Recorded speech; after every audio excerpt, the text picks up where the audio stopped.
আমাদের বিজনেসের জন্য এআই আমাদেরকে 30 মিনিটের মধ্যে একটা ল্যান্ডিং পেজ ডিজাইন করে দিয়েছে।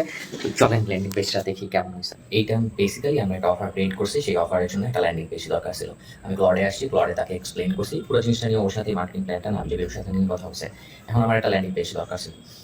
তো ওকে বলছি আমি, তুমি একটা ল্যান্ডিং পেজ আমাকে বানায় দাও, একটা স্ট্রাকচার বানায় দাও, কালার কোড কী যাবে কী হবে সব আমি আগেই ওকে বলে দিছি। তো ও যে আমাকে আউটপুটটা দিছে ইনসেইন অ্যান্ড খুবই ভালো। কিছু জায়গায় খালি চেঞ্জ করতে হয়েছে, বাকি সব কিছু দারুণ ছিল। এখন দেখি সব কিছু কাজ করে না। এটা হচ্ছে আমার সেই ল্যান্ডিং পেজটা।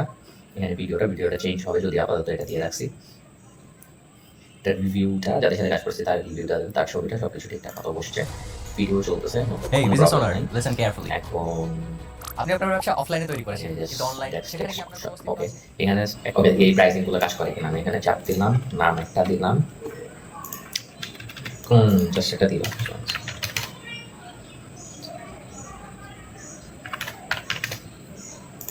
পরবর্তীতে চাপ দিই,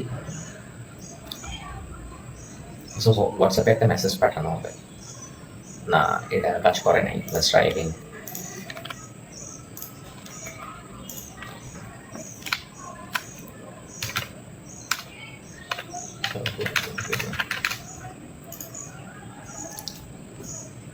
এখানে মেসেজ পাঠিয়ে দিচ্ছি। ওকে ঠিক আছে, আমাকে মেসেজ পাঠিয়ে দিচ্ছে।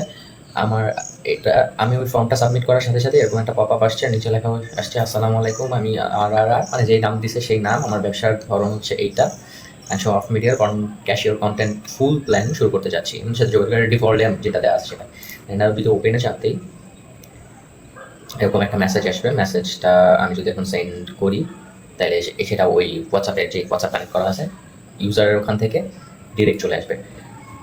তো দাঁড়ান, এটা ভালো কাজ করছে, এটা কাজ করতেছে। অ্যান্ড এখানে বুক নাও বাটনে যদি আমি ক্লিক করি তাহলে আমার ক্যালেন্ডার লিঙ্কটাতে চলে যাচ্ছে, যেটা আমার দরকার ছিল। আর আমি যদি হোয়াটসঅ্যাপে কথা বলতে চাই এটা ক্লিক করি তাহলে আমার হোয়াটসঅ্যাপে নিয়ে যেতেছে। দাঁড়ান, আর তেমন কিছু নাই, ইনফরমেশন হাবিজাবি সব কিছু ঠিকঠাকই আছে। যেটা প্রাইসিংয়ের যেটা ছিল ওটাও কাজ করতেছে। নট অনলি দ্যাট, এখানে যে আমি ডাটাটা ইনপুট করলাম এই ডাটাটা আবার ট্র্যাক করা যাচ্ছে। আমি গুগল অ্যানালিটিক্সে ট্র্যাক করতে পারতেছি, যে আমার ডিটেইলে আমি ট্র্যাক করতে পারবো যে কতজন ভিজিট করছে হাবিজাবি। আর হচ্ছে এই ডাটাটা যখন ফর্ম ফিল আপ করা হয়েছে তখন এই ডাটাটা হচ্ছে গুগল শিটেও সেভ হয়ে যাবে, যে কে আসছিল, কে ফর্মটা ফিল আপ করছে, প্রাইস নিয়ে ক্লিক করে ফর্মটা ফিল আপ করছে, তাদের যে ডাটা এটা গুগল শিটে ফিল আপ হয়ে যাবে অটোমেটিকলি। সো পুরো জিনিসটা ক্লড নিজে থেকে করছে, আমার 30 মিনিটের মতো সময় লাগছে কাজটা করতে। অ্যান্ড ইয়াস, এটা আমার মার্কেটিং লেভেলকে আরও অনেক করে নিয়ে যাবে, কারণ জিনিসগুলো এত সহজ হয়ে যাইতেছে।